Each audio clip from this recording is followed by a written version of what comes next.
नमस्कार, मी श्वेता भालेकर परब. आपण पाहताय झी 24 तास. महाराष्ट्र एक पाऊल पुढे या कार्यक्रमात आपल्या सर्वांचं स्वागत. लाडक्या बहिणींसाठी एक महत्त्वाची बातमी आहे. मुख्यमंत्री माझी लाडकी बहीण योजनेमधल्या ई-केवायसी प्रक्रियेसाठी मुदत वाढवली आहे. त्यामुळे आता 31 डिसेंबरपर्यंत लाभार्थी महिलांना ई-केवायसी करता येणार आहे. महिला आणि बालविकास विभागानं ही माहिती दिली आहे. नैसर्गिक आपत्तीमध्ये अनेक कुटुंबांचं मोठ्या प्रमाणात नुकसान झालं. पती किंवा वडिलांचं निधन झाल्यामुळे काही महिलांना संबंधित आधार क्रमांकावर ओटीपी प्राप्त होणं अशक्य झालं, असं म्हणत विस्तारित कालावधीमध्ये लाभार्थी महिलांनी आपली ई-केवायसी प्रक्रिया पूर्ण करावी असं आवाहन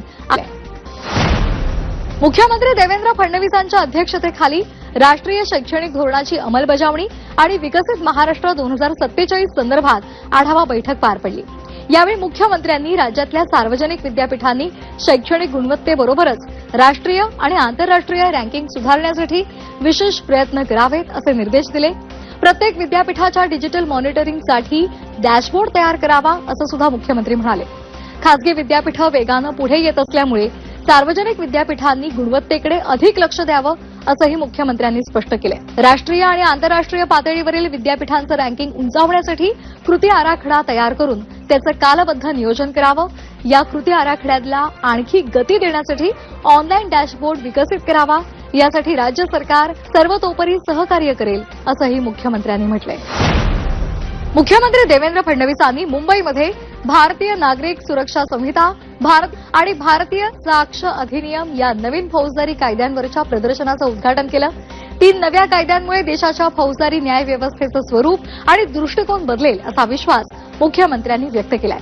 पंतप्रधान नरेंद्र मोदी यांच्या नेतृत्वामध्ये आणि केंद्रीय गृहमंत्री अमित शहा यांनी संसदेमध्ये मंजूर करून घेतलेले 3 नवीन कायदे म्हणजे जनतेच्या हक्कांचे, न्यायाचे आणि लोकशाहीच्या सक्षमीकरणाचे प्रतीक आहेत असंही ते म्हणाले. लोकशाहीमध्ये सरकार हे शासक नसून ते जनतेचे विश्वस्त असतात. त्यामुळे समाजामध्ये सुव्यवस्था आणणं हे सरकारचं काम असतं असंही मुख्यमंत्र्यांनी नमूद केलंय.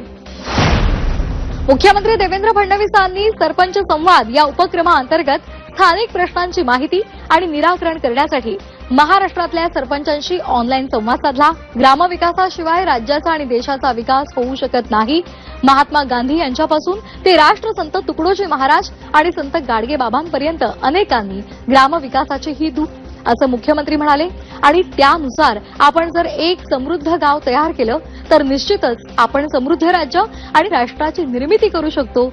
तसंच सरपंच संवाद हे भारतीय गुणवत्ता परिषदेनं तयार केलेलं एक देशभरातल्या सरपंचांचं हक्काचं व्यासपीठ आहे असंही मुख्यमंत्र्यांनी अधोरेखित केलंय. मुंबई उपनगरामध्ये बोरिवली आणि अंधेरी इथे अत्याधुनिक सेतू सुविधा केंद्रांचं मुख्यमंत्री देवेंद्र फडणवीसांनी लोकार्पण केलं. सेतू सुविधा केंद्र ही केवळ सेवा देणारी यंत्रणा नाही तर शासन आणि नागरिकांना जोडणारा विश्वासाचा सेतू आहे. तंत्रज्ञानाधारित पारदर्शक आणि अखंड सेवा देण्याच्या दिशेनं हे केंद्र भविष्यकालीन स्मार्ट प्रशासनाचा एक मैलाचा दगड ठरेल असं मत मुख्यमंत्र्यांनी मांडलेलं आहे. देशातले नामवंत शिल्पकार राम सुतार यांना 14 नोव्हेंबरला राज्याचे मुख्यमंत्री देवेंद्र फडणवीसांनी महाराष्ट्र भूषण 2024 पुरस्कार प्रदान केला. राम सुतार यांना त्यांच्या नोएडामधल्या निवासस्थानी महाराष्ट्र भूषण पुरस्कार प्रदान करण्याचं भाग्य मला आणि माझे सहकारी एकनाथ शिंदे, अजित पवार आणि आशिष शेलारांना लाभल्याचं फडणवीसांनी सांगितलं. महाराष्ट्र भूषण पुरस्काराला स्पर्श करताना राम सुतार यांच्या तोंडून निघालेले महाराष्ट्र माझा शब्द हृदयाला स्पर्शून गेल्याचं मुख्यमंत्र्यांनी सांगितलं. शिल्पकार राम सुतार यांनी आपल्या शिल्पांच्या माध्यमातून महाराष्ट्रासह भारताचा नावलौकिक जगभरात वाढवलाय. त्यांनी घडवलेली शिल्प इतिहासाचे साक्षीदार असून त्यातून अभिव्यक्त होणारा वारसा शेकडो वर्ष अबाधित राहील. सुतार यांनी घडवलेली शिल्प अतिशय परिपूर्ण असून जगभरात ती दिमाखात उभी आहे. त्यांच्या विविध कलाकृती त्यांच्यातील श्रेष्ठ कलाकाराची साक्ष देतात. अशा शब्दांमध्ये मुख्यमंत्री देवेंद्र फडणवीसांनी राम सुतार यांचा गौरव केलाय. त्यांचा वारसा हा पुढचे 200, 300, 400 वर्ष या पुतळ्यांच्या माध्यमातून आपल्याला प्रेरणा देत राहील. अशा प्रकारचा वारसा निर्माण करणारे साहेब आहेत. या बातमीसह वेळ झाली इथेच थांबण्याची. ताज्या बातम्यांसाठी पाहत रहा झी 24 तास. नमस्कार.